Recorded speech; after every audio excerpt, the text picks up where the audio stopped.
Hello friends, எல்லாருக்கும் வணக்கம். இன்றைக்கி நம்ம சேனலில் ஒரு சூப்பரான இன்ஃபர்மேஷனை தான் இந்த வீடியோ நம்ம ஷேர் பண்ண போகிறோம். ஸோ வீடியோவை நீங்கள் ஃபஸ்ட் அந்த லாஸ்ட் வரைக்கும் நீங்கள் ஸ்கிப் பண்ணாமல் பாருங்கள்.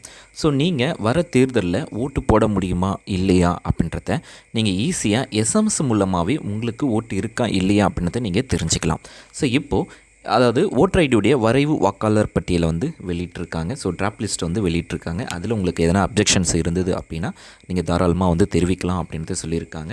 ஸோ ஒரு சில டைமில் நீங்கள் வெப்சைட்டில் போய்ட்டு நீங்கள் செக் பண்ணணும்னு அவசியம் கிடையாது. ஜஸ்ட் ஒரு எஸ்எம்எஸ் மூலமாக உங்களுக்கு ஓட்டு இருக்கா இல்லையா அப்படின்றத நீங்கள் தெரிஞ்சுக்கலாம்.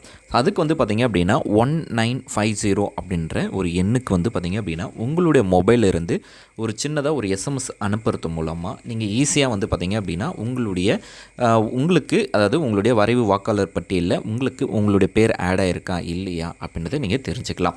இருக்கா இல்லையா அப்படின்ற இன்ஃபர்மேஷன்ஸ் வந்து ஈஸியாக தெரிஞ்சுக்கிறதுக்கு தான் இந்த ஒரு மெத்தடை வந்து இந்திய தேர்தல் ஆணையம் வந்து வெளியிட்டிருக்காங்க. ஸோ அது லைவாக உங்களுக்கு நான் எப்படி பண்ணணும் அப்படின்றத உங்களுக்கு நான் சொல்கிறேன். ஸோ ஃபஸ்ட்டு உங்களுடைய மொபைல் வந்து நீங்கள் ஓப்பன் பண்ணிக்கோங்க. ஓப்பன் பண்ணிவிட்டு அதில் மெசேஜ் அப்படின்னு சொல்லி ஒரு ஆப்ஷன் கொடுத்துருப்பாங்க. ஜஸ்ட் அதில் ஓப்பன் பண்ணிக்கோங்க. ஓப்பன் பண்ணிவிட்டு கீழே வந்து ஆட் பண்ணுறது, கம்போஸ் பண்ணுறது அப்படின்ற ஆப்ஷன்ஸ் இருக்கும். ஸோ அதையும் கிளிக் பண்ணிக்கோங்க.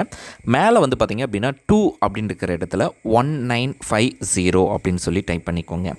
ஸோ டைப் பண்ணதுக்கப்புறமா கீழே வந்து பார்த்திங்க அப்படின்னா ஸோ மேலே யாருக்கு அனுப்ப போகிறோம் அப்படின்னா 1950 அப்படின்ற நம்பருக்கு நம்ம எஸ்எம்எஸ் மூலமாக அனுப்ப போகிறோம். ஸோ எப்படி அனுப்ப போகிறோம் அப்படின்னு பார்த்திங்க அப்படின்னா ஃபஸ்ட்டு ECI ஸோ 3 வேர்டையுமே நீங்கள் கேப்ஸில் வந்து டைப் பண்ணிக்கோங்க. அடுத்தது உங்களுடைய ஓட்டர் ஐடி நம்பரை நீங்கள் டைப் பண்ணிக்கோங்க. ஸோ நான் உங்களுக்கு எக்ஸ்பிளைன் காட்டுறேன். ECI ஸோ ECI அப்படின்னு சொல்லி டைப் பண்ணிக்கோங்க. அடுத்தது ஸ்பேஸ் விட்டுக்கோங்க. ஒரு 2 ஸ்பேஸ் விட்டாலும் சரி, ஒரு ஸ்பேஸ் விட்டாலும் சரி. ஸ்பேஸ் விட்டுட்டு அடுத்தது உங்களுடைய ஓட்டர் ஐடி நம்பரை அப்படியே நீங்கள் உங்களுடைய கேப்ஸில் டைப் பண்ண. ஸோ எல்லாத்தையுமே நீங்கள் கேப்ஸ்லேயே நீங்கள் டைப் பண்ணிக்கோங்க. ஸோ நம்ம கரெக்டாக அதை வந்து டைப் பண்ணிக்கலாம். ஸோ டைப் பண்ணிட்டோம். ஸோ இந்த மெத்தட் அப்படியே ஃபாலோ பண்ணுங்கள். ECI அப்படின்னு சொல்லி டைப் பண்ணிவிட்டு ஸ்பேஸ் விட்டுட்டு உங்களுடைய எபிக் நம்பர், அதாவது உங்களுடைய ஓட்டர் ஐடி நம்பர். ஸோ மேலே 2ல் வந்து 1950 அப்படின்ற எண்ணுக்கு வந்து நீங்கள் எஸ்எம்எஸ் அனுப்ப போகிறோம். ஸோ இந்த மெத்தடை அப்படியே நீங்கள் டைப் பண்ணிவிட்டு ஜஸ்ட் சென்ட் அப்படின்ற ஆப்ஷன்ஸை வந்து நீங்கள் கிளிக் பண்ணுங்கள். ஸோ கிளிக் பண்ணாலே ஆட்டோமேட்டிக்காகவே உங்களுக்கு வந்து பார்த்திங்க அப்படின்னா தேங்க்யூ ஃபார் காண்டாக்டிங் ECI அப்படின்னு சொல்லி ஒரு மெசேஜ் வந்து ஆட்டோமேட்டிக்காகவே உங்களுக்கு பாப்அப்பில் வந்து ஷோ ஆகும். அதாவது we shall be sending the requested information shortly ECI அப்படின்னு சொல்லி வரும். ஸோ இப்போது நம்ம ஒரு ரிப்ளை மெசேஜ் வந்துடுச்சு. அதுக்கப்புறமா மேலே உங்களுக்கு பார்த்திங்கன்னா ECIயிலேருந்து உங்களுக்கு ஒரு மெசேஜ் ஒன்று வந்திருக்கும்.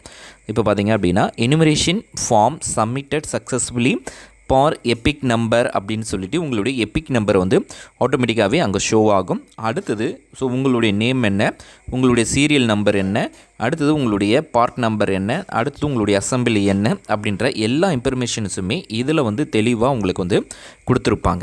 ஸோ அந்த இன்ஃபர்மேஷன்ஸை பேஸ் பண்ணி நீங்கள் செக் பண்ணிக்கலாம். ஸோ இந்தமாரி உங்களுக்கு வந்தது அப்படின்னா நீங்கள் வந்து உங்களுக்கு ஓட்டு இருக்குது, ஸோ நீங்கள் வர தேர்தலில் நீங்கள் ஓட்டு போடலாம் அப்படின்ற இன்ஃபர்மேஷன்ஸ் வந்து கன்ஃபார்ம் ஆகிடுச்சு. இன்கேஸ் உங்களுக்கு வந்து காண்டாக்ட் யுவர் BLO ஆஃபீஸர்ஸ் அப்படின்னு சொல்லி வந்தது அப்படின்னா ஸோ உங்களுடைய நேமு ஓட்டர் லிஸ்ட்டில் இல்லை. ஸோ அதுக்கு நீங்கள் உடனே உங்களுடைய BLO ஆஃபீஸர்ஸ் வந்து காண்டாக்ட் பண்ணி அவங்களுக்கு என்ன சொல்கிறாங்களோ அடுத்த ஸ்டெப்ஸ் என்னவோ அதை நீங்கள் ஃபாலோ பண்ணுற மாதிரி இருக்கும். பேர் இல்லை நம்ம அப்படின்ற பட்சத்தில் ஏற்கனவே நம்ம பார்த்தபடி ஃபார்ம் 6 ஸோ இதை சப்மிட் பண்ணி நீங்கள் உங்களுடைய BLO ஆஃபீஸர்ஸ்கிட்டே டேரெக்டாக சப்மிட் பண்ணிட்டாலே போதும். ஆட்டோமேட்டிக்காகவே உங்களுடைய பேரை இந்த ஓட்டர் ஐடி, அதாவது வாக்காளர் வரைவு பட்டியலில் வந்து உங்களது வந்து ஆட் பண்ணிவிடுவாங்க. அதுக்கப்புறம் நீங்கள் தாராளமாக ஓட்டு போடலாம். ஸோ ஃபைனல் லிஸ்ட் வந்து பிப்ரவரியில் வந்து ரிலீஸ் பண்ணுவாங்க. அப்போ அதை பேஸ் பண்ணி நீங்கள் உங்களது வந்து ஐடென்டிஃபை பண்ணிக்கலாம். So simple method. ஸோ மெசேஜில் போய்ட்டு 1950 கொடுத்துட்டு கீழே மெசேஜில் ECI டாட் ஸ்பேஸ் விட்டு உங்களுடைய ஓட்டர் ஐடி நம்பர் அனுப்புங்க. உங்களுக்கு ஓட்டு இருக்கா இல்லையா அப்படின்ற இன்ஃபர்மேஷன் வந்து ஈஸியாக தெரிஞ்சுக்கலாம்.